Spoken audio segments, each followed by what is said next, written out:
महाराष्ट्राच्या राजकीय हालचालींना सध्या जोर आला आहे। विधानसभेच्या रणधुमाळीनंतर आता सर्वांचे लक्ष लागलंय ते म्हणजे मिनी विधानसभा मानल्या जाणाऱ्या महानगरपालिका निवडणुकांकडे।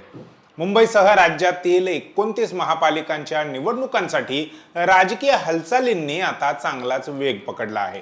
आघाड्या, युत्या आणि छुपी समीकरणं यांमुळे राज्याचं वातावरण चांगलंच तापलंय। आज आपण मुंबईसहित इतर महापालिकेत ठाकरे बंधू एकत्र आल्याचे काय परिणाम होतील, काँग्रेसची नवीन तिसरी आघाडी भाजपला नडणार का आणि अजितदादांना पुण्यात भाजपने का लांब ठेवलंय, या सर्व प्रश्नांवर सविस्तर चर्चा करणार आहोत। नमस्कार, मी संकेत आणि आपण पाहत आहात मुंबई आउटलुक। मुंबई महानगरपालिका म्हणजे आशियातील सर्वात श्रीमंत महापालिका।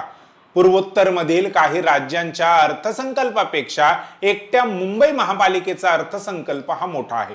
गेली अनेक वर्ष ही महापालिका शिवसेनेचा बालेकिल्ला राहिली आहे, परंतु यंदाची समीकरणं बदललेली आहेत। राज ठाकरे आणि उद्धव ठाकरे यांच्यातील युती अधिकृतपणे काल जाहीर झाली।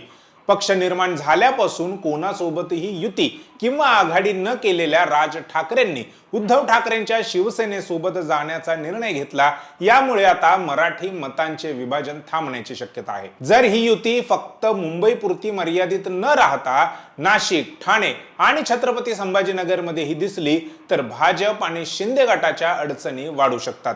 त्याचे नुकसान भाजप शिंदेंना होणार की काँग्रेसला हे पाहावे लागेल। दुसरीकडे भाजपने मुंबई, ठाणे, पुणे इथे शिंदेंना सोबत घेतलं असलं तरी जागा वाटपावरून मात्र अद्यापही ठोस निर्णय झालेला नाही।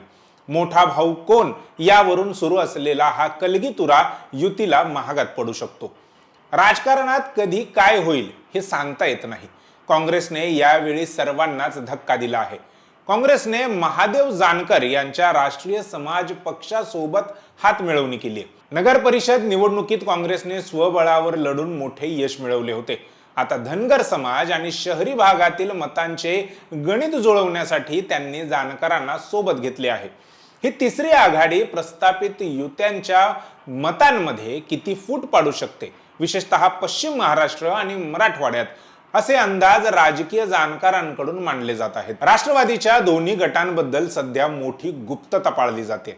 मुंबईत शरद पवारांनी ठाकरेंना टाळी दिली असल्याचं बोलले जात आहे, तर पुण्यात मात्र काका आणि पुतण्या एकत्र येऊन पुणे महापालिका निवडणूक लढणार असल्याचे संकेत मिळत आहेत। पुण्यात राष्ट्रवादीची ताकद मोठी आहे।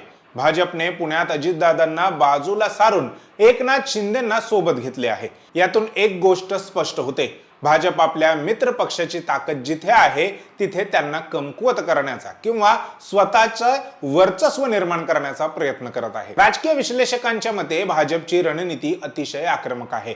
जिथे शिंदे गट मजबूत आहे तिथे भाजपने स्वबळाची तयारी केली आहे आणि जिथे अजित पवार गट मजबूत आहे तिथे त्यांना डावललं जात आहे।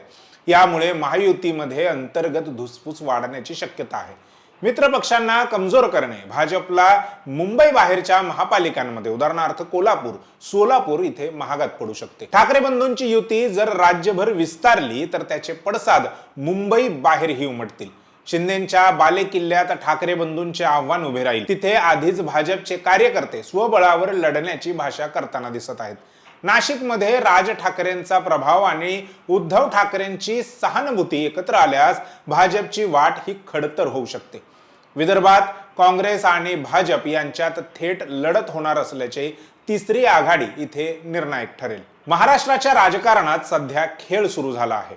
एका बाजूला ठाकरे बंधूंची भावनिक युती, दुसऱ्या बाजूला भाजपची सत्तेची गणितं आणि तिसऱ्या बाजूला काँग्रेस जाणकारांचा नवा प्रयोग। 29 महापालिकांच्या या लढाईत कोण बाजी मारणार आणि कोणाचा पत्ता कट होणार हे पाहणे औत्सुक्याचे ठरेल। ठाकरे बंधूंची युती भाजपला रोखू शकेल का आणि पुण्यात दोन्ही राष्ट्रवादी एकत्र येणार का, यावर तुमच्या प्रतिक्रिया कमेंट बॉक्समध्ये नक्की कळवा।